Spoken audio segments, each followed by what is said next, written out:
Hey dudes, it's your friend, the Reverend Pirate Frog.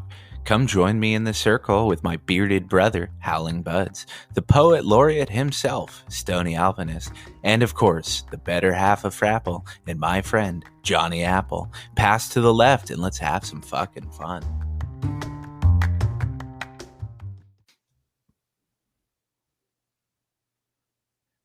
Hey Johnny.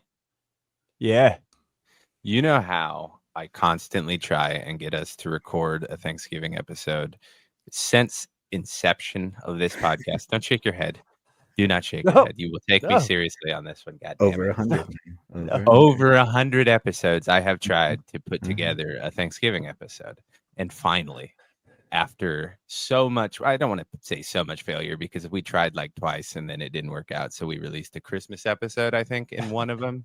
And then the other one came out in probably knowing us like January, or it was too early. But finally, after so much effort, I have managed to make it happen. To get today, one of our good friends. Yes, let's not get started on the puns. Let me get this out first. I'm so excited. And then let me get a baseline going and then puns will follow. But we finally have our Alebrije Thanksgiving episode. We're going to let the two chefs have fun. I can't imagine that. No, because we won't understand anything they're saying and we do have to keep it moving. But it's finally happened, Johnny. And I'm so excited. Alebrije, thank you for joining us. Well, happy Thanksgiving. Thanks for having me. Thank you for finally doing it, guys. Every one of you, including Howling, who had nothing to do with it not happening, but I'm going to make it seem like he did. Howling, thank you for joining us. Hey, everyone. Glad to be here. Well, that sounded like you were happy to be here. He's ready for the tryptophan. I have to get over the blueberry sauce high. It peaks really quick, but then it kind of gets you at cruising altitude, so it'll take me a minute. Anyways. It sounded like asking my little sister to do anything. Stoney, how are you? Good evening. Johnny? What up, though? I think I've done enough now. We've done it. We've accomplished it.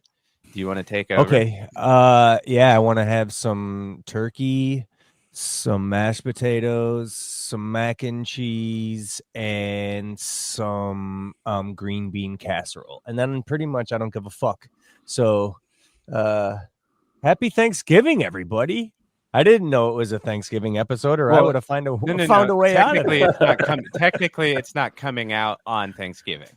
It is that we get to do a Thanksgiving episode before it is actually Thanksgiving so that the release makes sense. So that when we give tips that come up, you can actually use them instead of being like, yeah, do this next year, if you remember. Take notes, and we all know how notes work. Remember when the mashed potato episode? And a pound of butter, yeah. And a pound of butter. So we're going to try this for an actual it's on theme. Yeah, exactly. This time you can use it. But we're also going to talk new releases. We've got some drops coming up that I know Howling previewed. I think he's done nothing but talk it up, quite frankly. It's kind of gone in one ear out the other because I know it's so fantastic. It is wonderful. Howling, do you want to sing its praise? I've never tried Marathon OG, and there's like this overarching feeling across like the West Coast Ucadillo and the two that are coming out in December, Chem Labrada and Blue Zermiga. And there's like I don't know, like there's this mellow, relaxed feeling to it. And then they each bring their own unique pieces to it. And I got to tell you, though, that Chem Labrada, it's so far the wife's and I favorite of them all. It has different effects. If she smokes that one with flower rosin and she gets like totally happy and giggly and wired. Me, it's like it's like this real smooth sedative. It's not couch lock. It doesn't melt you into the couch, but it just kind of brings you right in comfortably underneath the sheets of the bed, really. I mean, over about an hour it takes. And it's just awesome. I love it. Well, I'm just going to say that makes me so happy to hear because that's the same effect I get from it. I'm kind of shocked your wife gets an uplifting vibe. Well, she smokes that like peach limon, which is a narrow leaf. She smokes that at night and passes right out. Is it the kind of the kind of thing where they give, uppers to ADD kids I think so. to bring them It's- back down. absolutely. Kind of thing. Okay. Yeah, there's definitely something there. But so I think she's found she's going to try it during the daytime. She's found her daytime medicinal strain. Does it knock her out, gets her going. So Nice. yeah. Yep. Well, hell yeah. Yeah, And a brilliant description too. I love the sliding into the sheets. Oh, it's I had this like, weird vision of just kind of You're floating underneath them. Love it. Yeah. I'm picturing a lot of hair going on. Yeah. A lot of hair and silk sheets, so he just slides or glides through them. And yet you're smoking a BGG for the episode. Really, it's because we were hopping on and I couldn't find my jar of Kim Labrada in my office. That's really the only reason. So I grabbed the next best thing for me right now. That's all good, dude. Yeah. Well, I also am smoking blueberry sauce, so it's great. Nice. Well, you can't call him out and then turn around and say Yeah. you're doing the same thing. I am wasn't calling him smoking on out. some- I was just asking. I'm smoking on some West Coast Tucadilla that Association for Free Weed grew. It was one of the more tangy phenos. It's very good. It is not the one that I grew. It's very, very, very fruity. Oh, see, you got the Nice. fruity one. I got the meaty, funky one. Well, I got the more funk one from the one that I grew. Oh, okay. But Associations, he gave me two phenos a little bit, and this one was the tangy one, and it is phenomenal medicine, like you've said. It's I really really kind of middle of the road. I thoroughly enjoyed the one you grew that we smoked for like a week straight every single day while we were out in California. And Well, I really thank you kindly. I feel like I got to know your strain pretty well, or your plant pretty well that you grew. And Well, it was thank you awesome, kindly. dude. Yeah, the check should be there shortly. Thanks for saying that. No, dude, no, we pretty much alternated between Alebrije gave me some Indias Verdes, and that was and Association gave me some of his Australian Bastard. right was on. it? What a name. The rock bud one. I forgot. Yeah. I'm blanking on the name of it right now, but Purple Bastard or something. That India's Verdes, I really need to grow. But we alternated between the three, and they all fucking hit the spot, man. So thank you. Made for a great trip. Well, I know a guy if you need some of those seeds. I'm well stocked. Well stocked. Yeah, I bet. But no, I appreciate it. It is wonderful medicine. Stoney, what are you smoking on? Are you sober? Is that an option? I can't seem to wipe the cheese off my face. Smile. It's tangy tipicuana. Nice. Excellent choice. Yeah. Thank you for being on theme. Yeah. See, 2.0. two of us care. 2.0. It's literally like I harvested 2-3 days ago. Oh, and nice. just pulled a couple little Sneak tester peek. buds, pulled them apart, and so it's total sneak peek. I didn't really get much into the terps of it, and there's some sort of spice profile in the back that I couldn't even get anywhere near a pin, but I literally sampled like 10 minutes before we jumped on. So yeah, that's clearly it's my medicine. It's been a while since I've had it back, but I can't stop smiling. But I know it is also hanging with you jokers tonight, so appreciate it as well. Tangy's an excellent choice. Mhm. What about you, Alebrije? Hey, what are you sampling on? I've been rocking some edibles tonight, but I just popped a little West Coast in the Mighty as well. Oh yeah. God, I was At so least I hoping know you I said have good BGG. taste. That would be so funny. Blueberry sauce. Yeah, that would have been fucking tits. I pretty much I have such limited space these days that I'm like primarily just testing out my own gear. I wish I had space to incorporate a lot more, but hopefully soon. How do you do that? Do you separate your flowers from the seeds and like just fucking smoke whatever you got there? Right now, I've got 4 tents going for seed and 2 for flower, but the two small ones. So it's going to be like a tight run as far as like providing my own flower. But it's the sacrifice you got to make. So you do grow Sinsemilla. You don't just consume just from your seeded up. Okay. Yeah, no, everything like I'm growing right now is what would be potentially coming out like next spring. And everything I'm working on seed wise is what would be coming out like next summer, next fall. There's always that test period in between. But yeah, I'm always growing flower. I have to. I'm not gonna go buy it. So Yeah, that was, yeah. I got to stick to the mission, that it all started with, is providing my own first and foremost. But yeah, I do. I sacrifice a lot of space for seed runs along the way. And it's almost just as much, if not more so, of an addiction as like squeezing in more. It's like, oh wait, like I'm like taking the time, I'm doing the effort of reversing this plant and hunting through a bunch. It's like, let me just squeeze like one more in there to get a potentially interesting cross. But anyway, at some point you have to be like, okay, this is absurd, and you have to start culling things that don't look premium, and but it's fun. I enjoy it. And you make your own edibles, right? So the edibles that you had this evening were ones that you made from your own stash? Yeah, we a couple of weeks ago for Halloween, the wife made some brownies.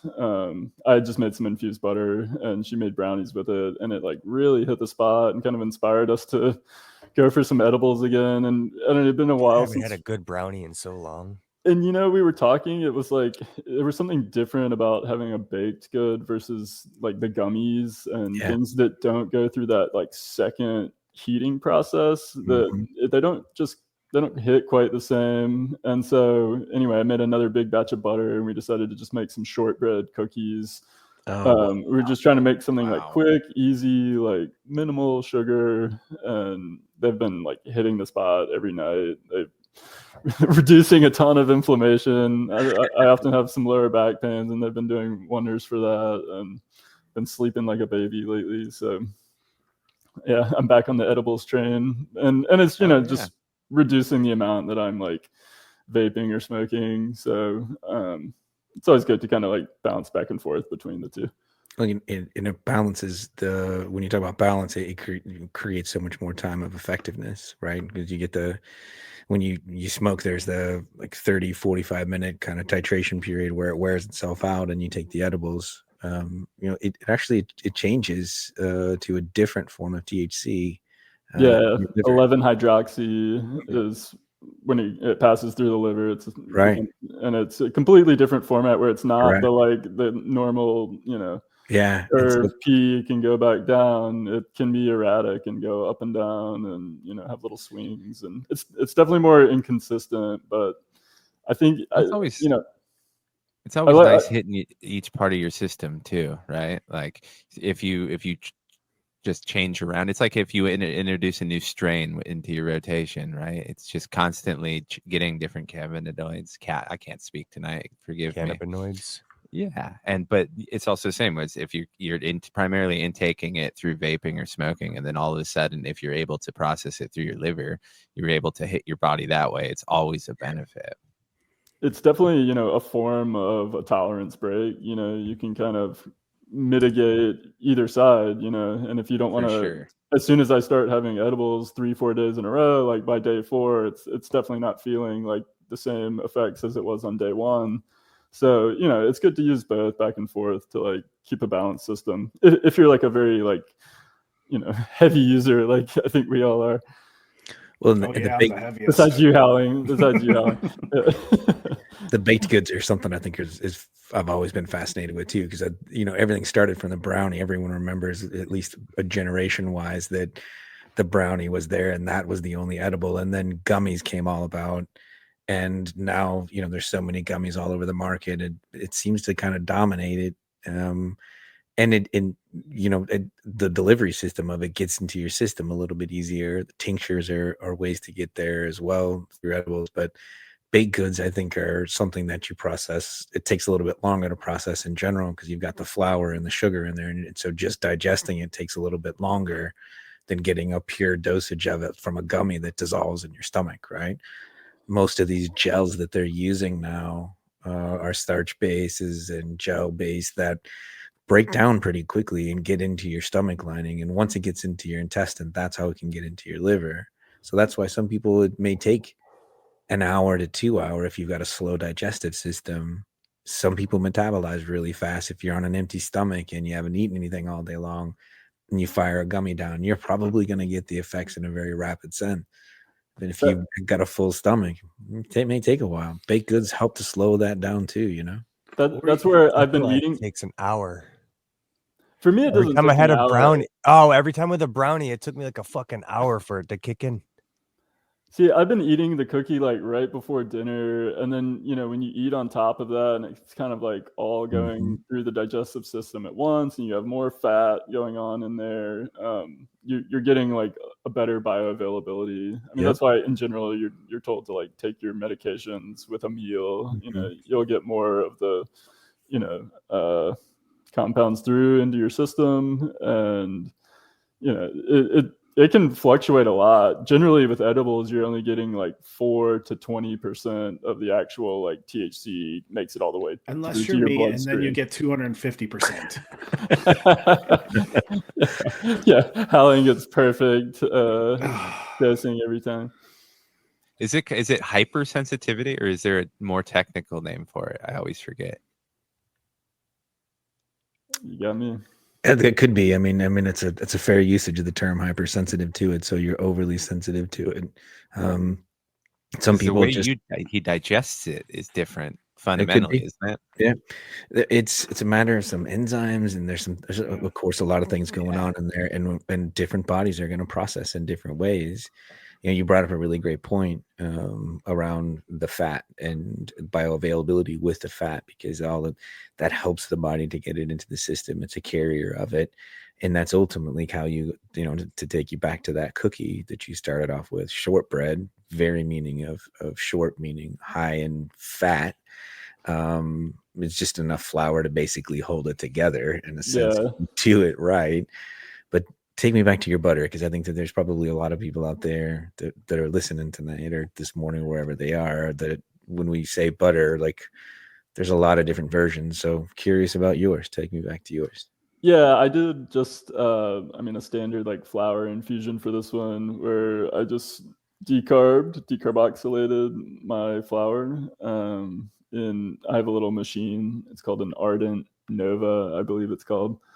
But you can do it in the oven just as easy. And then I ran it through its little cycle. It just basically removes the carbolic acid from the chain of the THC and makes it available for our systems.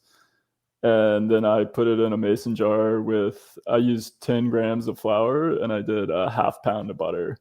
I put it in a mason jar together, and I just threw it in a water bath at like 200 degrees for a couple hours and just stirred it every now and then strained that out. And that was it. Just made a simple shortbread recipe from there. Is it common to do that second cooking step, that extra 200 degrees? Because you decarb it, right? So I find it's fascinating, and it makes only complete sense that you would get more extraction.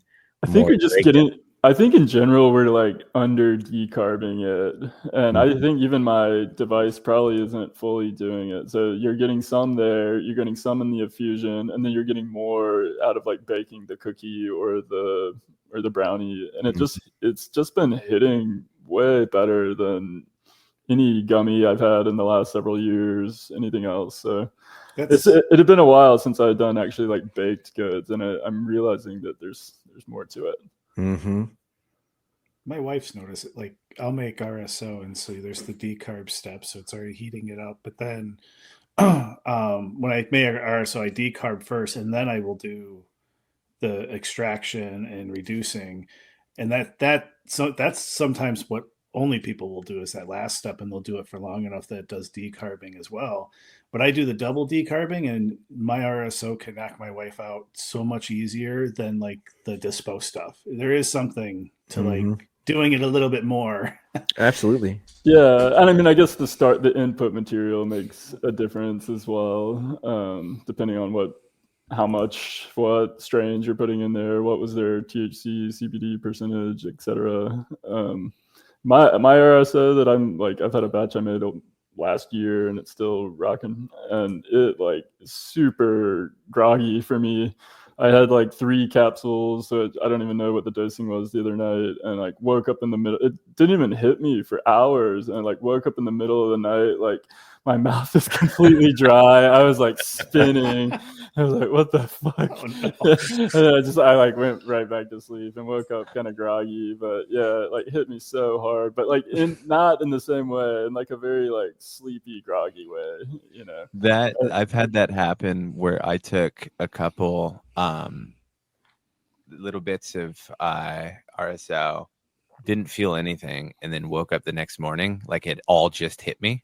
Like I woke up, opened my eyes, and I was like, "Holy shit!" Like literally, like dizzy, They're, like glued together and yeah. can't I'm like, figure out what? where in the- you are. And it was Yeah. so delayed that it was like I had started. It was over at night, and I took some for pain and nothing. So I took a little bit more, and I'm waiting time, right? And then I just woke up the next morning, just like, what in the dude? It is not a feeling I recommend. I hate that feeling. Or if you like over or underestimate how much THC is in your butter or something, and you green out, that'll make you take a break from. Like I've got this really strong butter currently, but I can't use it in anything because anytime I'm about to use it, I get that gag reflex because I'm like, oh, last time was really hard. Yeah, I know So- that feeling. Talk about the dosage then, because I think that's a good point. Because did you put that ratio of flour into that butter, Rev? And like what's your ratio? Well, was so over here? the problem with that particular butter was that I had used a lot of AVB, so the already vaped bud. So it was, I had no idea the input generally, right? Like we can only guess at how much the flour had to begin with, and then we can only guess at how much was vaped off of each after each batch, right? Like for instance, so I added it all, and then I went straight butter. And so I What's your had, ratio?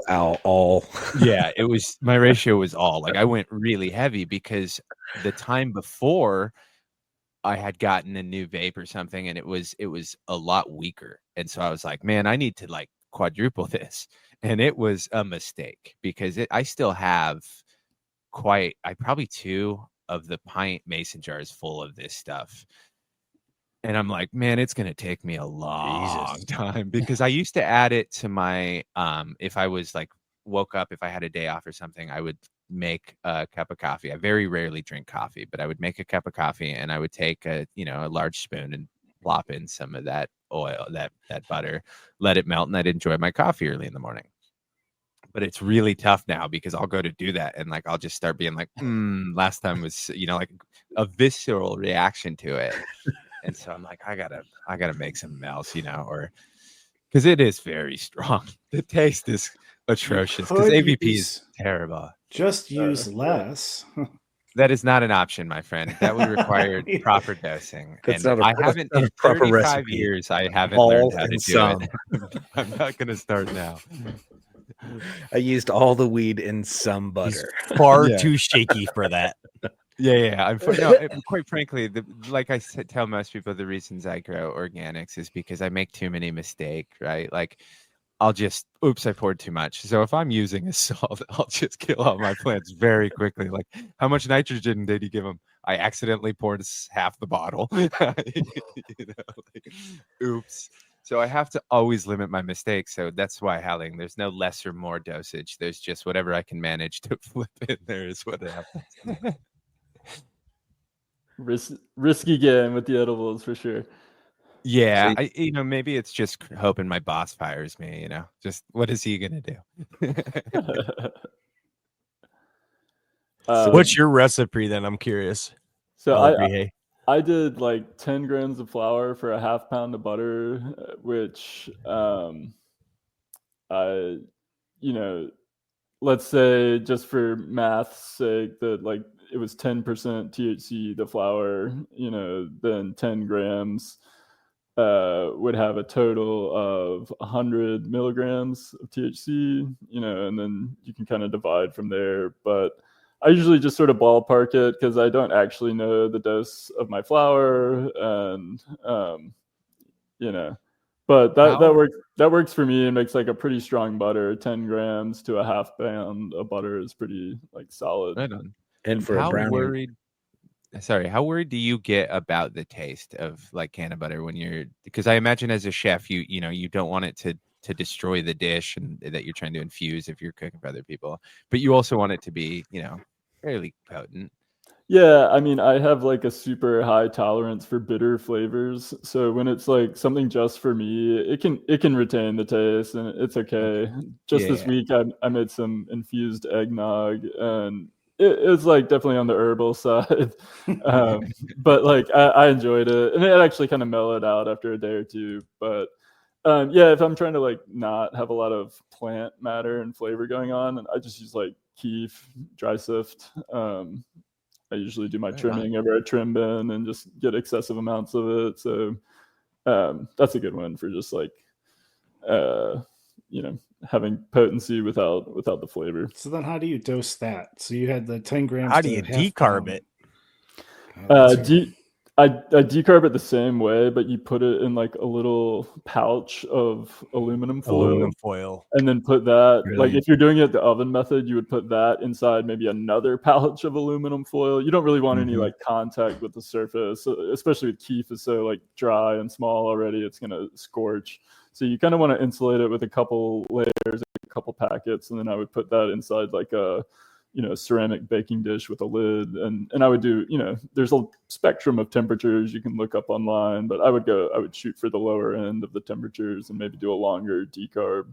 I would again do it in my little machine, the little Ardent, but I still, when it's keef, I fold it up in a little packet of foil. Oh shit, that's cool as fuck. I never thought to try keef because sometimes the green is what fucking bothers me with edibles too. Because I do fucking an ounce to a pound. An ounce to a I pound. do an ounce to a pound. That's super ounce strong. of flour. I mean, not really. Like that's a little slight. That's just slightly stronger than mine. That's an extra, 4 grams to my recipe, I guess. Yeah. It just makes it easy because I got a big enough fucking crock pot to do a pound of butter. Just this small little crock pot, whatever, does a pound of butter, fits perfectly. Decarb an ounce right in an oven on a sheet tray, just one single like cookie sheet tray. Bam, just grind it up to like dime size, and I let that sit for like an hour in the oven at 240, and then just add them both to the crock pot, and then just fucking wring them out at the end, just through a cheesecloth, Hell yeah, that's a good classic method.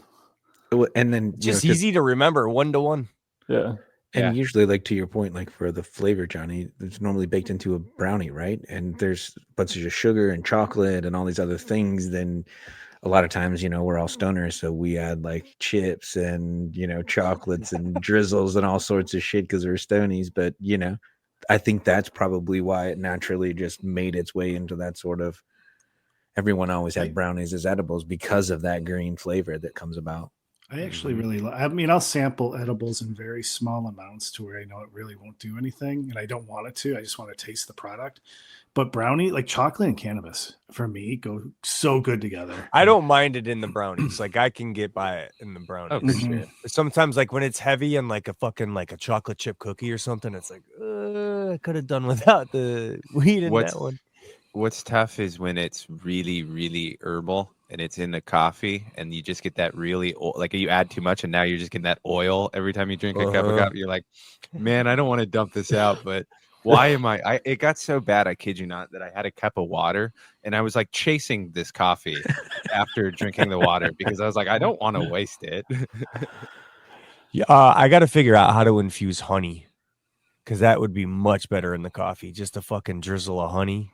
And then you can put it in a same theory, right? Drop. Yeah. Yeah. I mean, you can use keef or use, if you press any rosin or anything, use some sort of like extract over flour. But it was the same. Just put it in like a mason jar in a pot of hot water and just let it like be it like a bare simmer for an hour or two, decarb it first and then put it in with the honey. What are those fucking water bath things called? Not au jus. Sous vide. Sous vide. Yeah.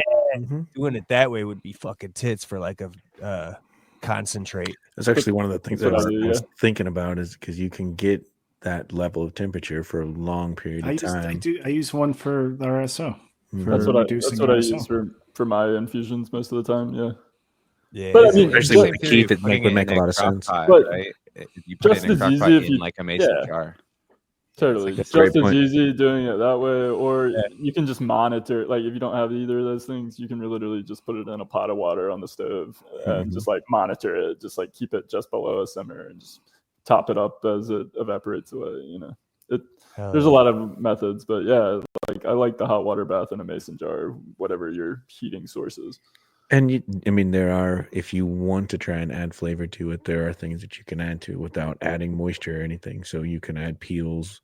Like when you were talking the shortbread, one of the things, my favorite shortbread is to put zest of an orange or lemon or lime or something into it. And I Ooh, thought, yeah. you know what I mean? If you're playing around with specific flavors coming out of the strain.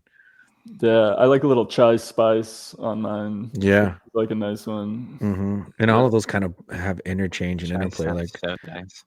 Howler, you were saying, you know, you see how chocolate and cannabis kind of works together. If you think about the flavors that are in cannabis that are pretty dominant, they magically dance with the flavors of chocolate. I mean, you see the complementing flavors and contrasting flavors all throughout different chocolate flavors. So yeah, it's a natural. And again, to your point, Johnny, like that's probably where why brownies just sunk in, and we all know them and grew up with them because they were easy to make. Yeah. Great and flavorful, masked that green flavor out of it. So it's just really an adjustment of flavors. And now the advanced version is shortbread, which is brilliant. I hadn't thought of putting together, like I can just see it baked in a pan, even if it is a little green and vegetal and of notes. Like I think it could be so much. So there's a lot that could be masked with some sugar. I can see the chai spice in there too, and dusting it with some cinnamon sugar. And Well, yeah. I just found a recipe too that like we were looking how to eliminate the sugar, and it's like there's a recipe where it's literally just butter, flour, maple syrup, and a pinch of salt. And I was like, okay, that's like Interesting. that's about as simple as you can get, you know. And you literally just infuse the butter, you know, strain it, let it cool back down, and then you basically just whip everything together in a mixer, and then like roll out the dough and bake it off. It's like about as easy as, you know, something can get as far as a baked good goes. Interesting to see that with agave too. Yeah, that'd be a good one too, That's for cool. sure. Yeah, because I like the thin syrup from the agave. Maple can be a little hefty on me and grab me, you know what I mean? Because it's a dominant flavor profile. Yeah, And that agave just kind of sets a low tone profile of it. That could be interesting to play around with too. totally. Now you got my brain moving. See, we're back to Thanksgiving again. See, I'll circle. That's what you It could be any holidays, making cookies. Yeah. Yeah, totally. It could be any holiday, but God damn it, it's Thanksgiving this time for the first time. I do the short. Now I'm craving just chai.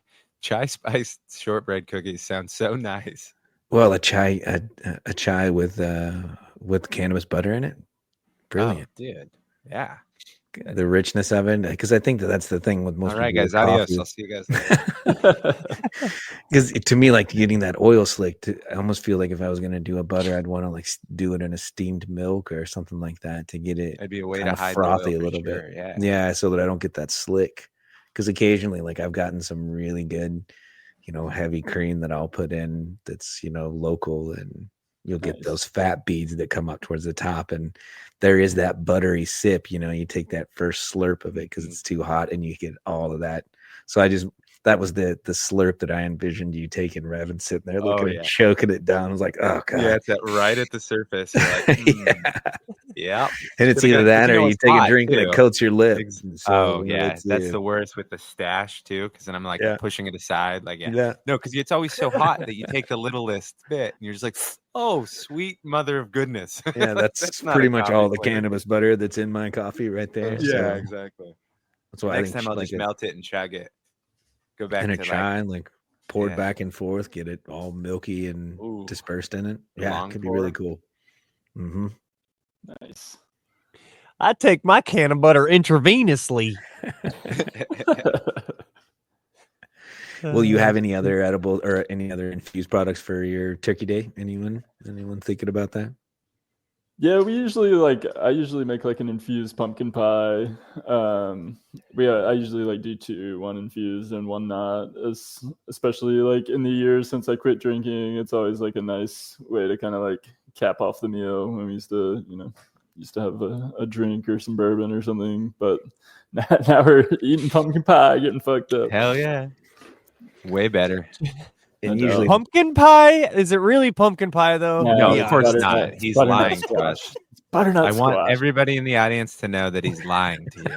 It's not a pumpkin. Although The it's probably winter better than squash any pie. pumpkin pie. Winter squash It's pie. winter yeah. squash pie. Although, you know what's funny is the last time Johnny brought this up, he then immediately talked about how great the plants were from the seeds you gave him. So Yeah, I mean, if you cure them, like a homegrown butternut squash has like a million times more flavor than that blah canned pumpkin everyone uses.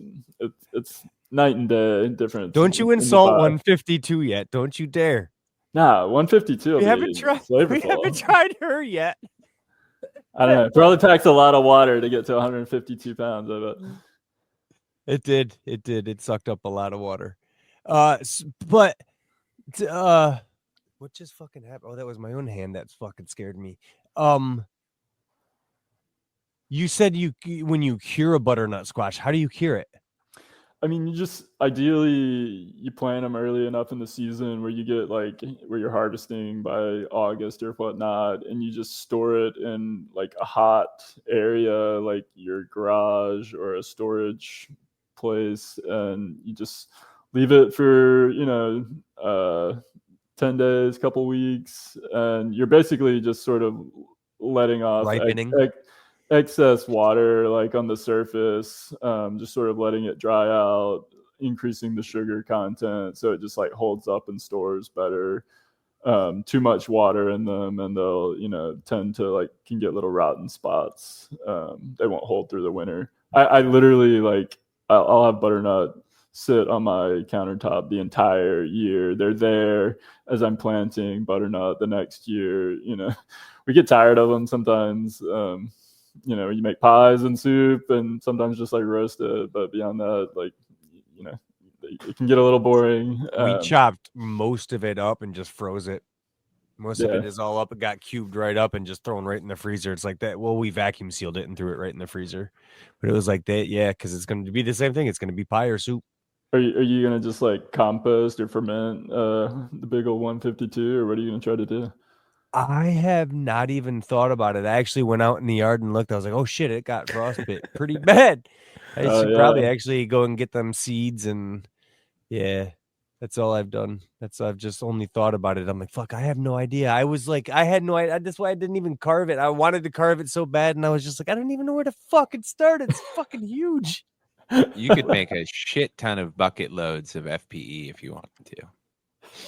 Yeah. You're just gonna have like 50 gallon. Well, I got a 55. I got a 55 gallon like plastic drum that I've like cut the lid off, so I could do a big ferment in that because it's a food grade, food safe one. So yeah, That's where you maybe used I to keep the bodies, right? Hell, just chop off the top of the pumpkin and use the inside of that. Boom. There you go. Yeah, because really at this point, all I want is the seeds. I mean, the other thing we can do is dehydrate a lot of it and turn it into a powder, and then add that into chicken feed too, and that'll save easier. It is smaller when it's in a powder form. So yeah, some of that probably, but yeah, there's a lot. But I think in order to save myself some money next year, I gotta fucking put it mostly back into the front yard for some more pumpkins next year. Totally. Yeah. No, that was I really enjoyed the last episode. Shout out to Growganic NC. That was I like the closed loop, and especially when it's like something you grew for the fun of it. You're not gonna eat it. There's great ways to still use it for your chickens, use it in your garden. I'm all about that kind of thing. Yeah, 100%. He is a great dude. I'm glad you brought that up because Johnny, did you notice his sweatshirt? Yeah, there's a terrible shirts. Have I not mentioned this before? What is going on? I heard him wearing it. Y'all didn't even say what it was. It's the Tangy sweatshirt. That's the Tangy sweatshirt. We didn't. I was just listening. I was listening to the audio. Pre-show? You didn't even acknowledge what it was. We did pre-shows. We acknowledged it pre-show. That's why. It wasn't. Oh, yeah. He was wearing a beautiful Alebrije sweatshirt, the kind that everybody has been wearing lately that we've interviewed for some crazy reason. That's like, was that 4 in a row now? It's something crazy like that. Yeah. It's wonderful. It's a conspiracy, but Uh-huh. I wanted to touch on the actual drops before we go too far, Alebrije. Let's get the info out because I'm afraid if we forget, we'll get too late and it'll be. No, I think you're We right. always do. It's a bit of a crazy drop coming. So I think only one other time have we done 2 strains at once. So this time it's going to be, as Howling said, the Chem Labrada and the Blues Ormiga. Chem Labrada is the first one coming under our Alebrije Medicinals banner because, as Howling alluded to, it's got a lot of great medicinal properties. For me, it's like super muscle relaxant and helps with some back pain. Definitely helps me glide into those sheets, just as Howling said. No, it's a great bedtime strain, and it always like helps promote sleep for me, and love it for that. And it's got 2 different freebies. It's coming with the Dogathon CBD, which is pure red CBD crossed with my Dogathon, which is a dog walker marathon back cross. And so that was a full CBD, high THC 1-to-1. So you should get some nice, I've only grown a couple myself, so I'm excited to see what the community gets from that one, but should be a nice little mix of cannabinoids going on there. And then the other freebie with that one is the Tangy CBG, which was Hoku's CBG with Tangy. And I have grown a handful of those, and it's like one of my all-time favorites. There wasn't a ton of seeds, so there's like only 2 seeds each coming with that one, but those are great. Everyone that's grown one has told me they really enjoyed it. It's like super tropical terps, like one of the loudest tropical profiles I've gotten from a Tangy cross. So that's the Chem Labrada, and then the other is the Blues Ormiga, which was super blueberry forward. Blues Rosso F2 was the mom with that marathon, and a lot of the blueberry comes through, and most of the phenos. Other notes are like musty, kind of funky, a little bit of black licorice at times, and a lot of citrus as well. It mostly has like kind of a fruity blueberry profile. Super chill, good afternoon weed. It can swing for a nighttime, just puts me in a very calm, happy, uplifting mood, but in a relaxed way. And got a couple other freebies coming with that. I won't drone on here, but then we've got You're not droning on here, dude. We're all listening intently. One is the Daga dog. Daga is referring to South Africa. That's with the Juicy Aholora, which is my old Durban auto, and it's with that Dogathon. Those are nice ones. Really fruity, really musty, rank profiles, but they grow really well. Really easy grow on those. And what's the other one on that one? It's called Hammerhead. It's Cookie Smasher from Night Owl with Tangy Tibaguana. Yeah, that's amazing. I liked the Cookie Smasher that I grew a lot. Yeah, I've grown a few. They're awesome. I like that. Yeah, definitely get some nice like fruity cookie spice notes in there. And that's called Hammerhead. And that's the freebie with the that's one of the 2 Chem Labrada? Or the no, Blues? that's with the Blues Ormiga. Yeah. So each one comes with 2 different freebies. I think the Chem Labrada packs have like a total of 15 seeds each, and the Blues Ormiga packs are like 17 seeds total. Hell yeah, amongst the 3 varieties. They're not all the same number of seeds in each thing, so it just depends. As someone who has constantly kept an Alebrije tent, I must say some of those freebies have been some of the best. I just grew the one that Howling recommended, Dog Snacks, and that was a freebie, and it was phenomenal. Hell yeah. Yeah, I like that one too. Megan didn't. It smelled so bad. to her I notes, try, but it was I fun. tried to test out the freebies and like give things that I like, but maybe I haven't grown enough of to like really get a great idea about. And I like to see them out in the community and get a better idea if it's something I want to like go back to or not. Oh yeah, Um, awesome.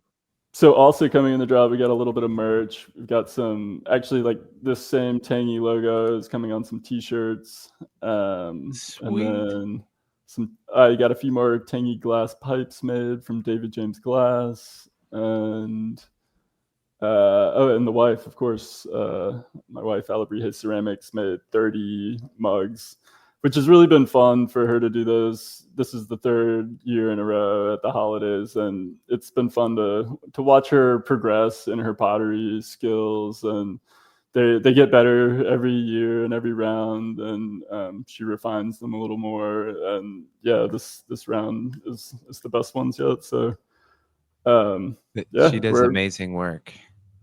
I just used mine this morning. Nice. I was gonna say I look at mine every morning. It's next. Mine to the sits on my Yagna. desk. It literally sits on my desk. I drink my mushroom coffee out of it every morning. Just class looking at me and shit. I'm just like, what? Fuck you. Nice. Mine I've was only given used to me mine. by a very sexy man as a Christmas present. I remember that. Yeah, Johnny. Good Apple man. Oh, Yeah, I didn't yeah. remember that. I did that. I tried to Like a give you little a hint. clueless over there. I know he was just sitting there like, whoever that guy was sounds like a prick. Yeah, who was that? Who gives you a mug, Who man? gives you a mug? Oh, and Um, I forgot one more big part of the drop. Something new this round is we did a hot sauce collab. Shit, So yeah. shout out to the homie Sam Sauce. He spells it out, so you have to pronounce it like that, which I dig. But it's a cool craft hot sauce company from Minnesota, and he sent me some of his sauces. They were delicious, and we were just talking about a collab potential, and I was telling him about the flavor profile on the Blues Omega, and we decided to just kind of like turn that flavor and aroma profile into a hot sauce. Awesome. And so it has no cannabis in it. It's not infused or anything. It's just inspired by the profile of Blues Omega. So it's got blueberries, and he did some tarragon infused vinegar, and it's got Buddha's hand citrus and ahi limon and sugar rush peach chilies in there. And I've already like cracked a couple bottles. We've already like polished one off. It's fucking delicious. It goes good. Wow. It's great on anything. It's Well, that's super amazing. versatile. I just harvested a bunch of Sugar Rush too. Nice. Yeah, me too. Yeah. So yeah, that's been another like fun new thing we got going on. So packs 1 through 50 of the Blues Omega are gonna be a little bundle with the Blues Omega hot sauce coming in there. Yeah. In addition to the Namapotters plant markers and the pins and everything as usual. Wonderful. Yeah, Speaking what of it, this How seems wonderful. like the Hunger Games or something. It's like if the packs don't sell out quick enough and we're all fighting over them, you just have to up it a little bit more. I cannot wait for the I have battle on this one. I keep my fingers just like thumbs ready. I think ultimately Alebrije has some kind of fascination with human psyche. Like he wants to evaluate us because he's eventually pinning some of his closest friends together to come down with his drops, and someone's gonna bleed eventually. Nah, there's a lot of moving pieces on this one. I mean, of course. Fingers crossed it goes quick, but I think it's going to be there for a few minutes, so I wouldn't worry about it. One further plug before we move on to other subjects or we forget. How do people sign up for your zine? Because I look forward to it every month. It's wonderful. The pictures are great, and then the information and recipes are always so nice to have in a print form that it's not mailed to you or anything. It's online, but it's nice to have essentially a recipe you can go back to. Yeah, it's just on the homepage of our website. AlebrijeGenetics.com. You can just sign up right there, or if you join the Discord, I always announce it there as well. So it's just a link you can open up, and yeah, I'm gonna be, after this drop, I'm trying to use Instagram for the last final hurrah and kind of promote this drop. But I think after this one, I'm gonna more or less say goodbye to Instagram and just do the zine and just be on Discord. I'm not going to delete my account or anything. I'll still keep it up and maybe just hop on once a month and post the new zine cover on there and point people in that direction. But I'm kind of over the whole Instagram thing, and most of the good community interaction these days is happening in Discord. And so I kind of want to just focus my attentions on all the content will be in the zine. And yeah, that infused eggnog I just mentioned is coming up in the December issue. That's why I was making it the other day. Testing it. Awesome. And Good. yeah, I'm glad it was good, because you'd be like, back to the drawing board. well, it was good because I had a shortbread cookie and a glass of that, and I was like, as you mentioned earlier, it was like definitely a little Dancing with the fucking a elves. little brother. too strong, and was like feeling the spins of it. But it's a good recipe for sure. Before we go too far, details on the drop. It says if anyone listening, so times, when we did, dates, all this good stuff. Yeah, it's coming on December 1st. It's at 4:20 Eastern Standard Time. There'll be a link to shop on the homepage of our website, or in the Discord. I always post the link. Yeah, it's going to be a good one. Our last one of the year, and I don't really have anything planned for the winter season, so going to be taking another break again this year, and so there won't be anything coming out till next spring. It'll probably be a 5 or 6 month break, so this is going to be the last one for a while. Oh, That goes for the merch too, right? I mean, this is the most. Yeah, there might be a little coffee drop coming somewhere in that period, but probably not any seeds or any other merch. It'll probably just be like solo coffee. But I've been working on that a lot behind the scenes lately. Awesome. I have sampled some of his cold brew, and it was fantastic. Thank you, brother. So my opinion carries not very much weight in the coffee world, but It does. that I thought it was delicious. It carries big weight. Yeah. All did you those drink it years I black? worked as a barista. I did indeed drink it black. Okay, all right, then it holds at least that much weight. If you were to put I anything in it, then I can't let you judge if there's a bunch of bullshit in it. I do have to say, I very rarely drink coffee. If I'm going to drink coffee, I'm going to drink coffee. I'm not, I want to taste drink it. black hot coffee. I'm totally for it. Don't put anything in that. But if I have a cold brew, I do like a little cream in it. And I don't know. For some reason, like the cold brews are a little more bitter for me. And yeah, just a little cream dulls it down a little bit. That's interesting. It's supposed to be the other way around, where by not using heat in the brew, it should be less bitter. I'm weird. Yeah. Interesting. Yeah, no, I've been having a lot of fun with it. I'm working on, it's a blend of Misty Valley from the Yirgacheffe region of Ethiopia, and it's going to be a blend with that and this Lalaha honey from Veracruz, Mexico.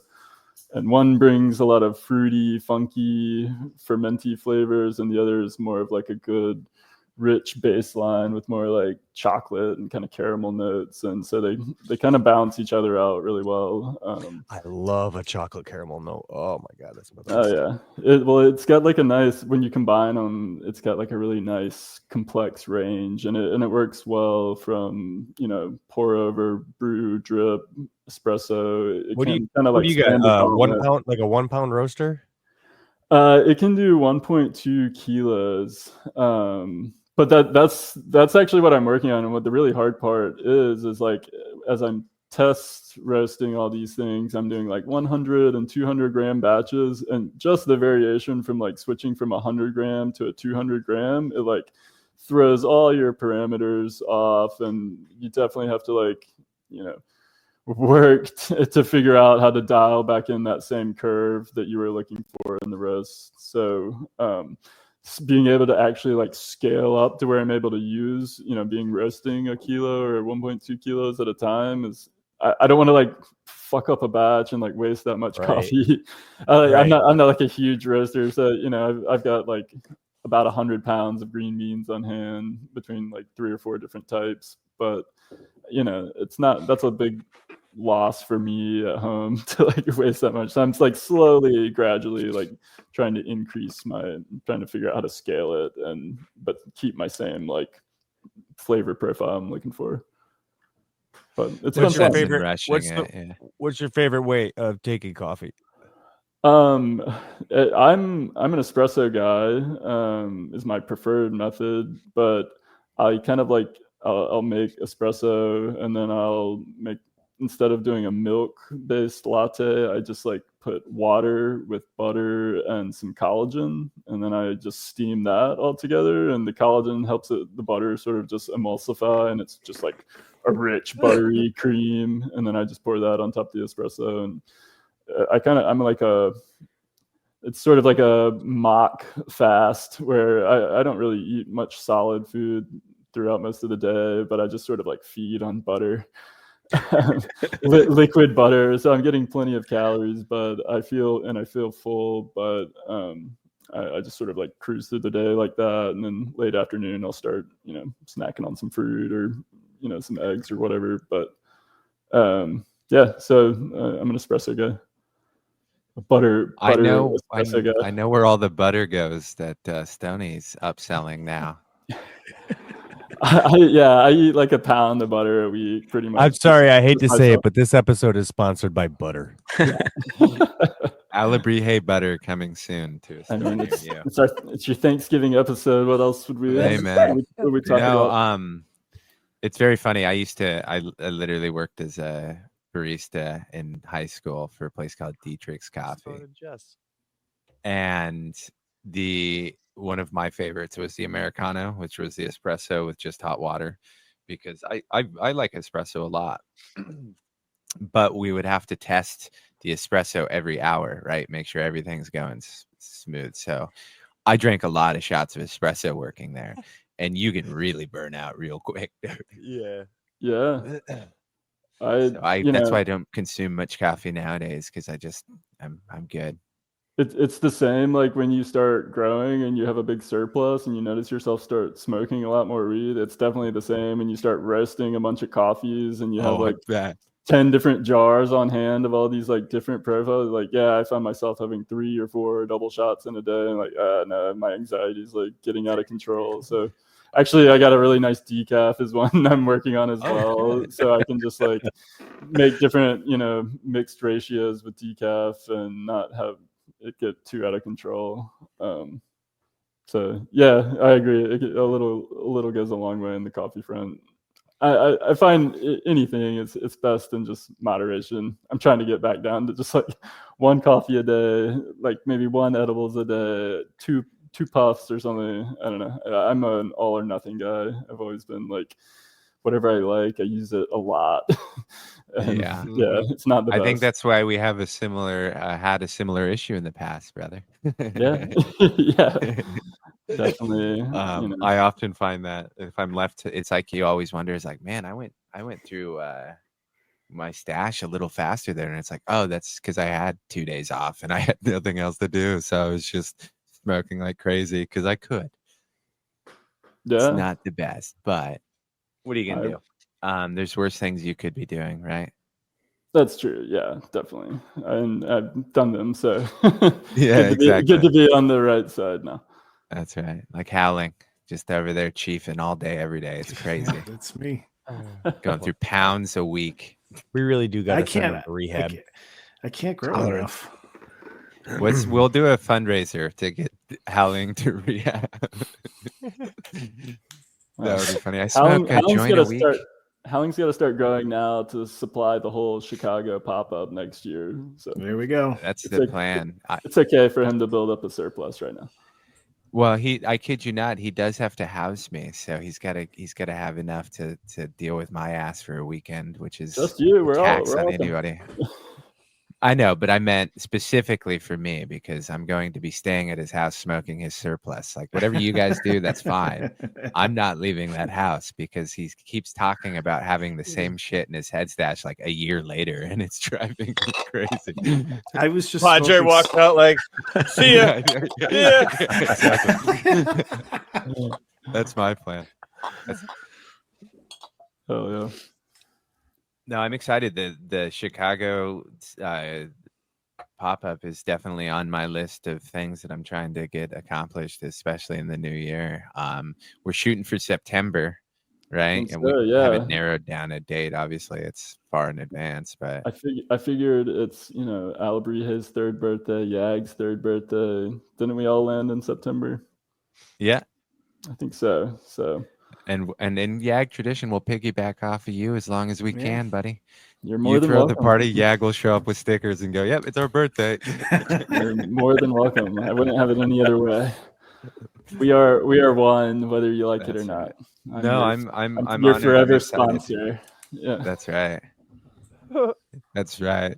No, I really am excited to do it. Everyone should consider Get in line. going. Listen, Land O'Lakes really is. It really has been fucking knocking down my emails right here for this episode. So you might have to. Land O'Lakes is the butter that Alebrije or Stoney use, dude. You gotta get on that Kerrygold, dude. Yeah, that's where it's at. Yeah, but it. I think they might say some defamatory things at gold level. Yeah. I can't believe it's not butter. One of my goals for the circle is to get sponsored by some kind of really shitty chef knife thing, just so I can try and convince Stoney to read for some garbage chef knife where it's just like it's the best knife I've ever used, to finally see how long it goes till he blows his mind.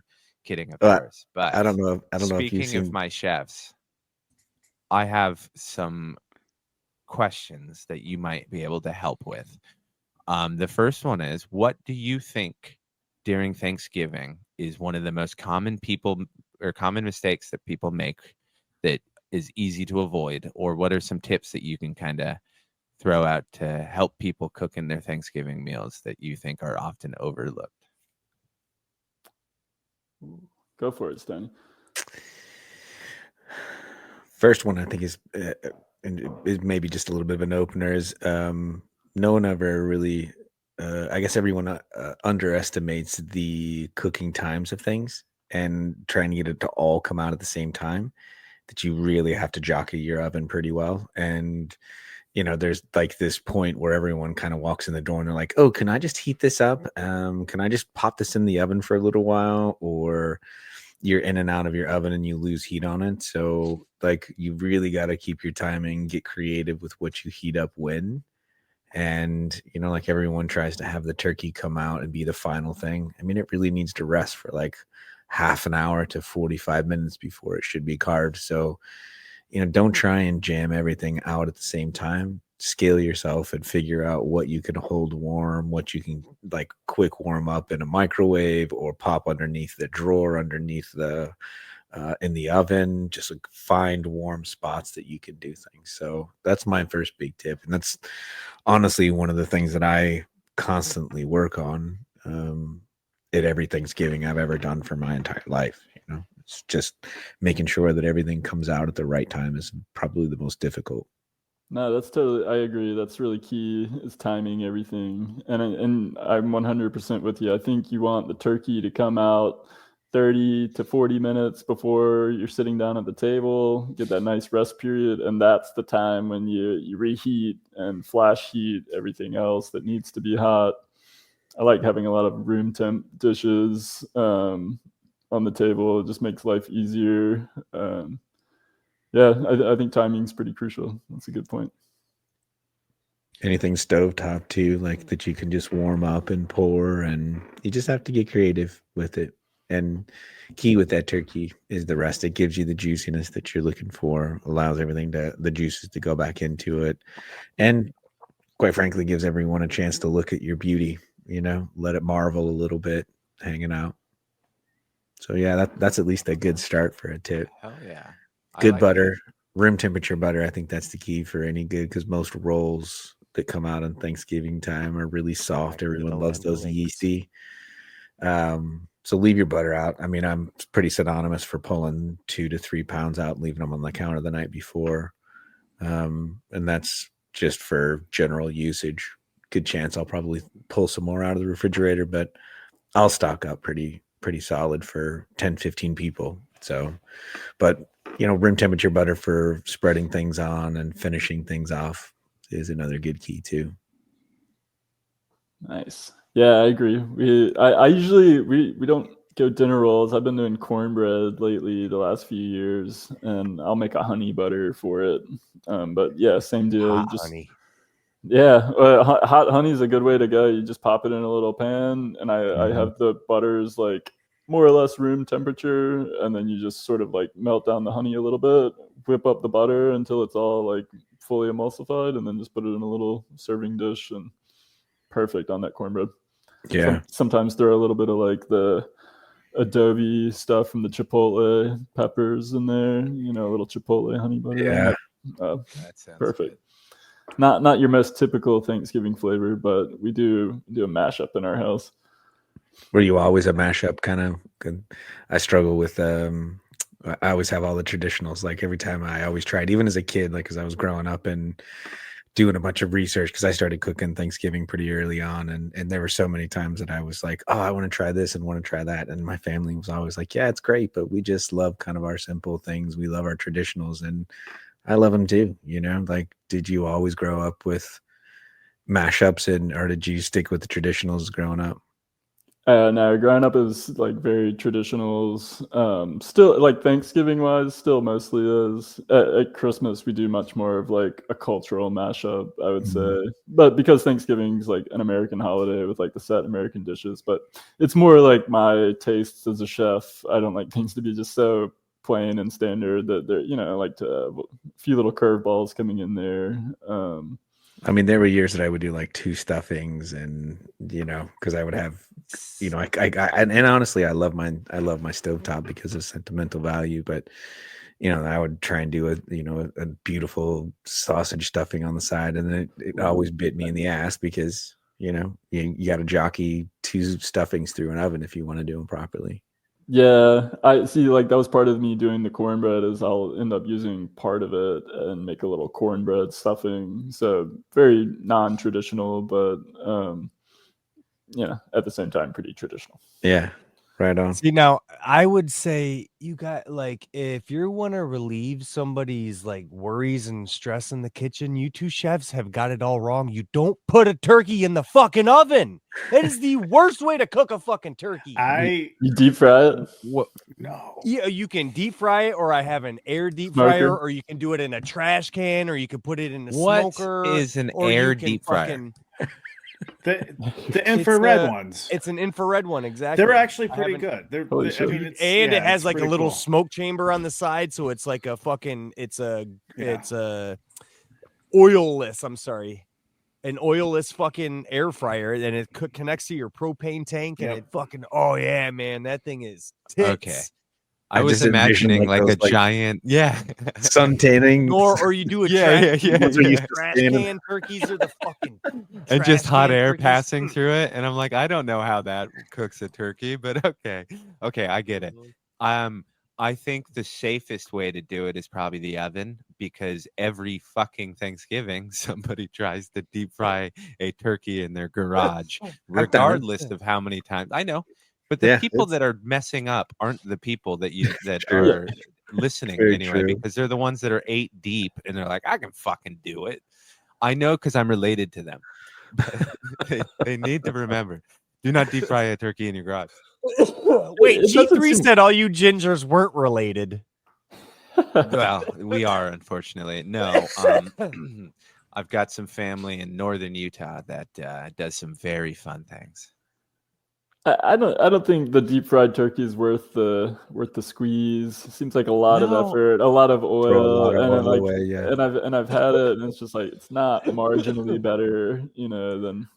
I would do it in the deep fryer rather than the oven if I had the choice. The oven is just too much fucking effort, and it always is fucking. It's in order to even get it there, yeah, it's just easier in the deep fryer. Just I What? felt incredibly lied to when I tried my first deep fried turkey because everyone was like, "It's the best thing to do. It's the best turkey you'll ever have."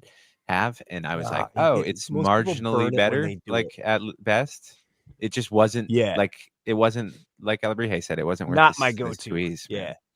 I'd rather put it in the But smoker or spatchcock it and do it on a smoke would be fucking good. Yeah, grill smoked turkey's good. Smoker sounds My like a great favorite option. protein is Yeah. turkey or generally, the right? Like I trash can eat method. chicken the Look at the most. So trash can method. the That's trash can fucking. That's you get a metal trash can and you have like charcoal and shit. That's fucking awesome, man.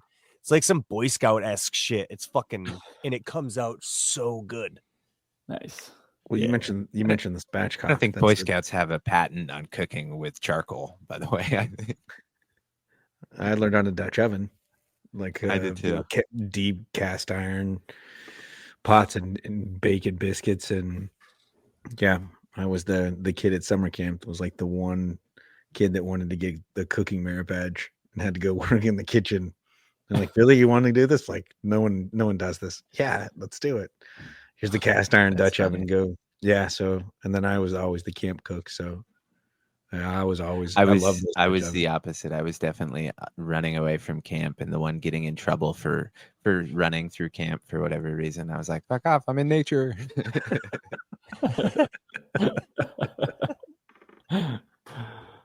Nature, bro. I had people to feed, even at that age. Yeah, I had people you're to feed. yeah. Well, you're smarter too. You were thinking.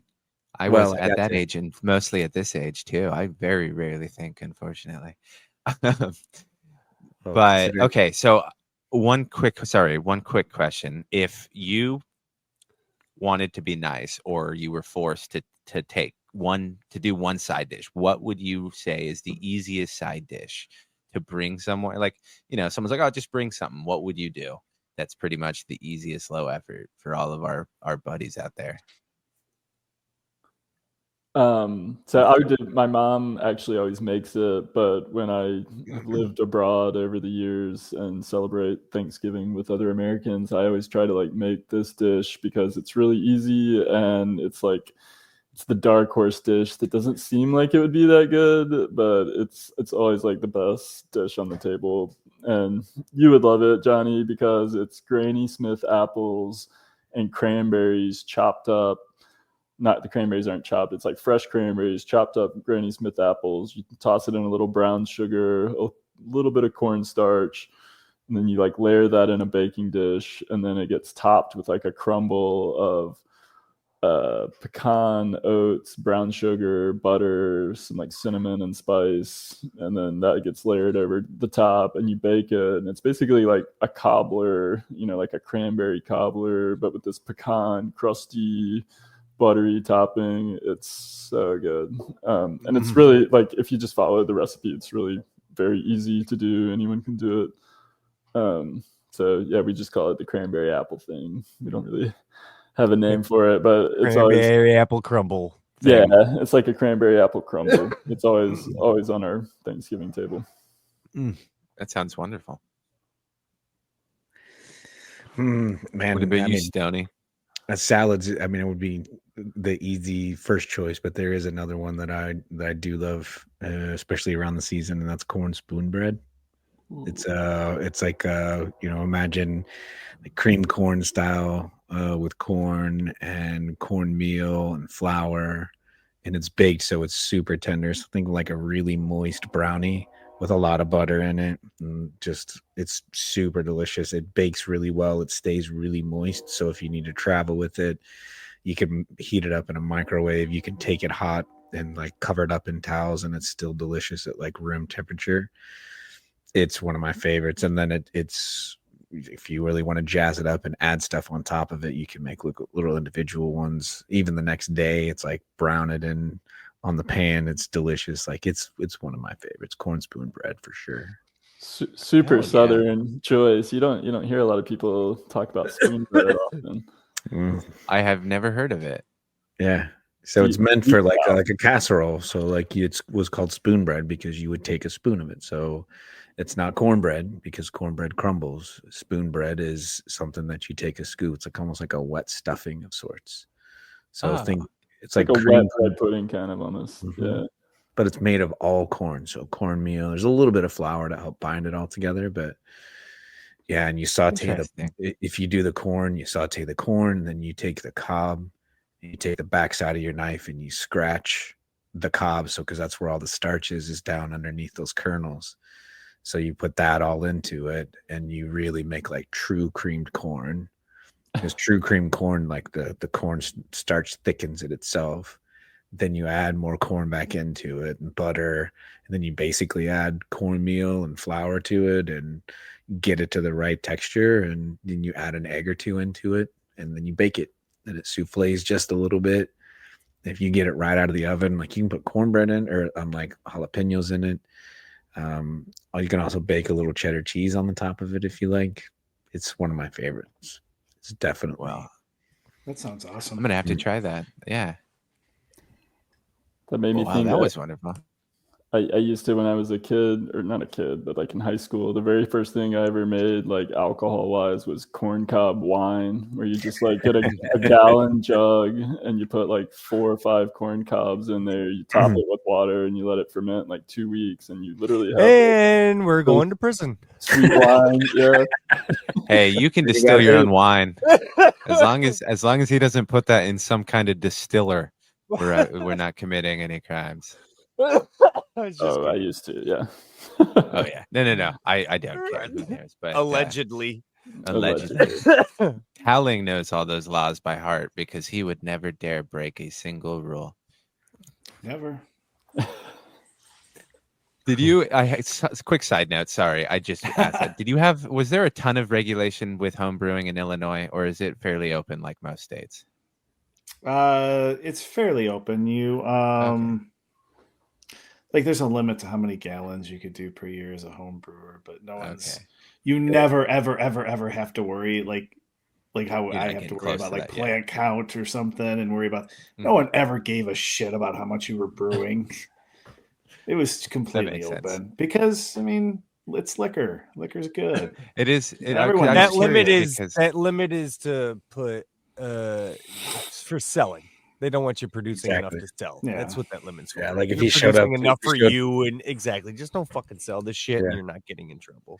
Well, it is funny though, because we talk about, Illinois having very strange cannabis laws and the effect of growing your own, but alcohol, no matter what, no matter state, it's just like, do whatever the fuck you want. Looks like it's 100 gallons.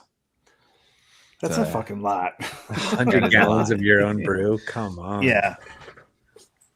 Yep. You'd have That's for just one person living there. If you have 2 people over the age of 21, you can have 200 gallons. Jesus. Holy jeez. You can literally like kill yourself. That's such a ridiculous law. Yeah, what an you can drown.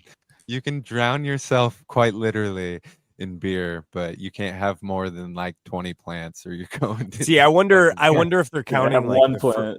That's even a lot of fermenting though. Still, I mean, even still, if you've got you're not reducing that much. I guess even at 100 gallons, if you put that relative, I mean, that would give a cannabis, like an Illinois cannabis person should get like 40 to 80 plants. Yeah. Relative. Yeah. For flowers for cannabis, that's crazy. That's crazy. Yeah. So I got an even easier answer. Oh, sorry. Go ahead. No. We were just gonna go spiral into talking about how cannabis laws are bullshit. Something we've had multiple episodes about. And we always get off on, but yes, we know it's terrible and unlikely to change ever. Sometimes it seems, but we'll slow progress. Anywho, Johnny, what were you saying? No, I got an even easier answer to what you like. If in a pinch, you just go in the freezer and you grab one of your venison trail bologna that you made and you thaw that out and you grab your cold smoker set up and you set that up and you cold smoke some bricks of cheese in the cold smoker and then you show up with trail bologna and smoked cheese and Bob your uncle. Nice. I understood about half of that. Yeah, can we go back to trail bologna? What does that mean? What is that? And what is? I know I'm going to sound even dumber. What is cold I smoking? fancy myself as knowing a bit about charcuterie, and that is a new one, dude. I've not heard of trail Thank you. bologna. You don't know what trail bologna is? Yeah, that's a new one. No. I'm into. Please tell me what trail my God. bologna is. It's like a seasoned fucking emulsified sausage. So it's like summer sausage then. It's summer okay. sausage. but Okay, it's I've just trail never heard bologna. it called trail So bologna. instead of calling it what the entire country calls it, we're going Well, to the call it entire trail country bologna does and not. act Look it up. shocked It's that called we trail don't. bologna. Is it like I made believe like it. a I'm not. New Yorkers. Is It's it like not a a Slim regional Jim thing. Don't stick? tell me it's regional. No, It's it's got to be regional. yeah, Oh, It's like a big summer old one. sausage. Okay. yeah, Wow. it's like a summer sausage, but So no it's literally bigger like- than your typical little fucking thing. Your Well, how- typical summer sausage is like that. Trail bologna is a Let's little not bit bigger. size shame on this show. That's just counterintuitive to. I'm just kidding. Those little venison, like some processors will make those little venison like Slim Jim sticks. Yeah. Those I things make are those too, yeah. so good. Yeah. Yeah, we have a local one that's got probably 10, 11 different versions, and they've got Wisconsin awards for their beer sticks. Ooh. And it's just, I mean, they'll knock your socks off. It is that summer sausage texture. It's a little bit coarser of a grind. But they do an incredible amount of those sticks. Incredible amount. And they're delicious, man. Absolutely delicious. But trail bologna, that's a new one to me, dude. I'm going to I use do that. like it. And, well, No, name a since strain that. now we have trail bologna. Now we know trail bologna. Howling, you have not answered the question, I guess. What are you bringing? Well, I'm always responsible, and I think for me, I only make one thing for Thanksgiving, and I grill a turkey, and I bring it over because everyone, I mean, you have to have the oven turkey. There's a lot of people just can't get away from what I think is a bland taste, but that's what they like, and it's traditional. But yeah, I grill a turkey and bring it along with. So we have 2 huge ass fucking turkeys, and that's my and it's kind of but party. it's it pisses me off so much. I do well at grilling turkey, but it just pisses me off because I overthink it. And in reality, it's stupid fucking simple. Like there is nothing you can do wrong other than overcook it or cook it at too high a temp. But other than that, it doesn't matter what you stuff it with or season it with. It comes out smoky, hot goodness. It doesn't matter. It just overpowers it, and it's just a unique taste that I love, and it's just stupid simple. I'm intrigued. That sounds good. You just do it on real low so you don't burn it for cooking it that long? Yeah, I mean the biggest problem is finding something to cook it in to keep it far enough away from the heat. Like I used to do it on a grill, and like on those Weber grills, you can't really get far away from. I'll snake around charcoal around the edges, but it's still way too close, and you end up with like burnt wings. What I find is my Weber barrel smoker is my best grill for grilling turkey. I still just use charcoal, and I keep it. I mean, I think it's like 300, 325. I'll keep it at and just let it go through the day. Takes like 7 hours or so, and it's just wonderful. I love it. So it's not like it's smoking temp, and I don't add chunks of wood or anything. It's just the smokiness. Are you using the charcoal. side barrel, or are you using just the barrel itself? The Weber is So just you a put, big like- barrel. It's basically if you put like a big cylinder tube on top of a Weber kettle grill, that's their smoker. Oh, the stand-up smoker. Yeah, The and that's all. I Yeah. got like a D2 red upside version of down. those. Yeah. That's exactly it. So I got like it. you I've seen reminded those. me of that, like when you brought up like the trash can turkeys, it's like it's the same thing. There's Very there's heat similar. at the bottom. You Yep. get the turkey far enough away from it. The hardest part is then just remembering to fill the water pan that's inside. That's like the thing I forget about is like it starts going on cruise control, and then I forget about everything. I stop checking it. The next thing you know, it's all dry inside. Yeah, that sucks when that happens. But Mm-hmm. but it's stupid simple. It's like it's just anytime like you have fire, you have meat. It just goes well, and it's pretty easy. Nice. I look forward to coming to Chicago and eating turkey in September, hopefully, because that sounds wonderful. What about you, Rev? What you bringing? Tacos. From now, yeah, I wish. No, it's super funny is on your traditional versus like mixing things up. My family was always split. Like my dad's family was always traditional because they loved it. As immigrants, they just really loved it. And my mom, whose family they came and liked it too, but my mom hated that it was traditional. So she wants to do different things. So they're always kind of split on it. And so my family, we primarily were with my dad's side for holidays, always traditional. And so except for my dad's sister, who was always trying to mix it up, but was a terrible cook. So it did not fare better. Like my grandfather would be like, no, don't do that. And she'd be like, oh, come on, try. She would introduce it and it would be terrible. And he'd be like, no, never again. And it was like, great job, man. Like, we should have tried hard. But no, this year we're going to be, this will be the first year that it's kind of my mom's gets her way. So it's just, she's going to be introducing a bunch of new stuff and different things. So I'm really excited to see what she finally gets after all this time. Hopefully significantly better than the last attempts. But for me, I'm always going now with the mac and cheese that you helped me with. Was it, I believe 2 years ago, the two of you, it was, I remember that. Yeah.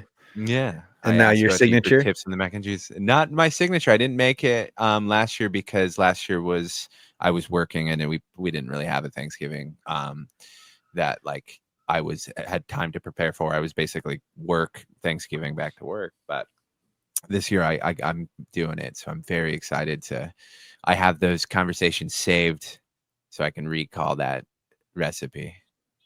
Awesome. Nice. Yeah, well, when you have two friends that are great chefs, you ride their coattails to make it seem like you can do a mac and cheese.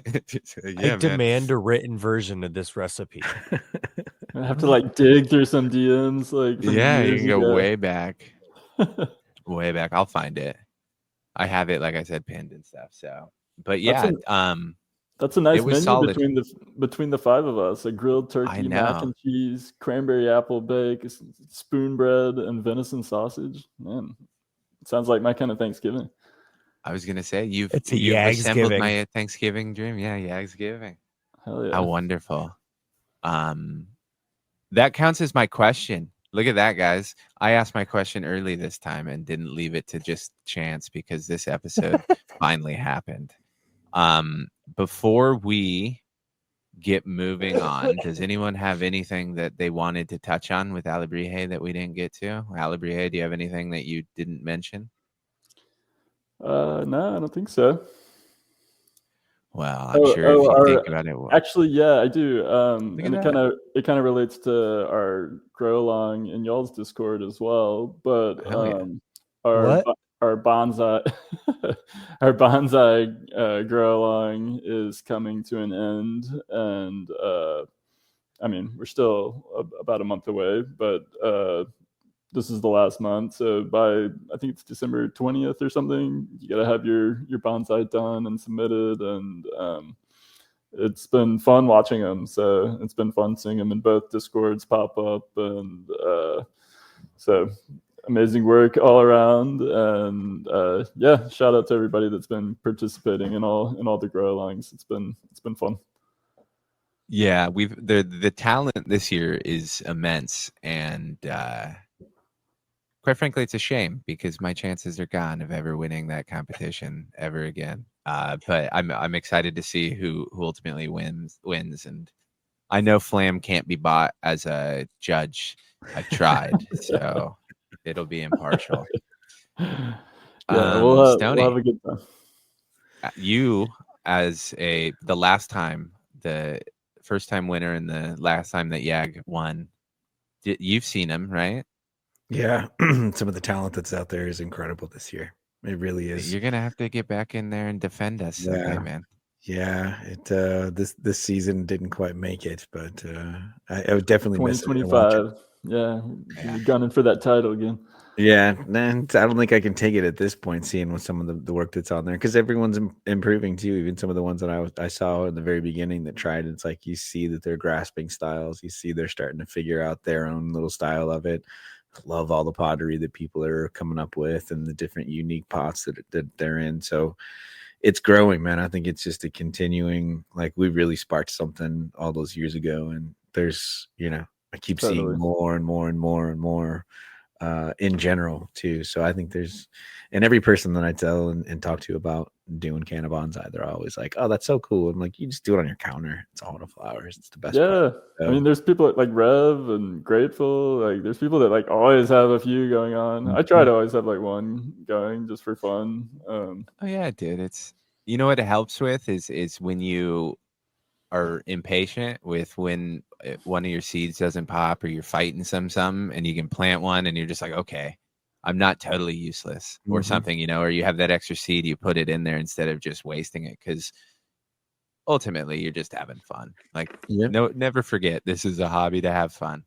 My bonsai is like one of the most fire plants I've got going, and I'm like, I'm stoked to like have it for it's gonna get the chop this week, so it's gonna be like my smoke through December and the holidays. So man, I'm stoked about it. You do good work.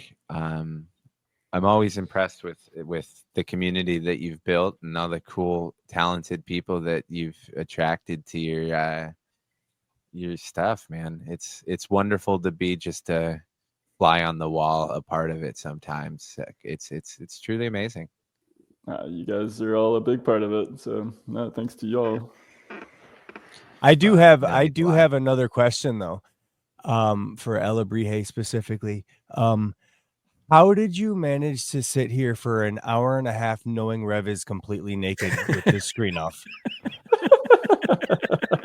I'm just glad the screen was off.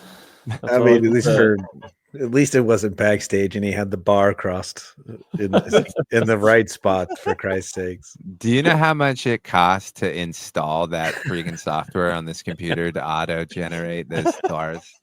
But our lawyers demanded it, and you don't want to piss them off. That is an interesting question, Johnny. Is that something you think about often? Does it just pop into your head? Is that why? Just an interesting question. Just popped into my head. First time ever. It's also patently false because I'm wearing socks. They don't match. But I don't know how many times I've been on the show, but I don't think he's ever worn a shirt. But it's the first time no pants, I think. That's true. Did he at least put a shirt on when you met him in person? Yes, he was wearing an Alebrije t-shirt. Of course, we all repped up. Dia de los Muertos shirt. That was awesome. Now, granted, it was 30 minutes late, but they were supposed to arrive early to help me set up, and then they were the last ones there. They were in stoner time. I can't blame anyone but myself because I was driving. But it did. You know what's funny is after that trip, after getting home, I swore LA traffic off so much. But I recently had to pass through there on I kid you not, the day of the Los Angeles Dodgers victory parade through downtown LA. I had to drive through LA. Perfect time. Yeah. Perfect timing. Oh my I was just God. sitting there in traffic and I went, not a month ago, I swore to myself that I would not do this ever again. And yet here I am. And I just swore Alebrije out the window, and I got very confused looks, but made me feel better. No. It was a wonderful pop-up. Rev brought weed to the whole party. They brought all sorts of stuff to help me out. They stayed and helped me break down. It was awesome. I appreciate you guys and all you did. And I forgot, you gave me a wonderful box of stuff to give away for the current grow along we're going. And you've been popping in there. We have some very nice people growing some very nice plants. No doubt. And I'm excited to see as more progresses. But we're going to do the first giveaway when this episode drops nice. On Sunday. And we're going to do a tangy pipe. We're going to do some of your artwork that you did. We're going to do a West Coast Tucadillo, and we'll do a plant tag too with that as the first one, of just kind of like, because we officially closed it on time, I think like 4 days ago or something, or 2 days ago we closed it, whatever. So I think it's time to do the first of many. So when this episode comes out, go click the button in our Discord to win that. I'm sure there was more that I forgot to mention, but all good. Howling, do you have anything that you want to plug or that we didn't mention or anything at all? No, just thanks for the awesome opportunity to grow those strains that are dropping in December. I love them. Now I finally get to go back to what I wanted, what I been looking forward to growing, which is drowsy. Got that going now. So, thanks, Alebrije, for everything you do. I love it. Well, thank you, man. Johnny, do you have anything to plug or mention? No. Yep, no. Nope. Okay, I'm going to go to Stoney now. Are you going to pull a howling where you actually do have something to mention and you didn't? No? Stoney, do you have anything to plug or mention? Only to wrap and have a great turkey day. I mean, take the time and the opportunity. I know it's corny to say thanks, but thank yourself, because all of us work really hard in the kitchens and preparing meals for people. Just don't forget what that does and how that brings everyone together.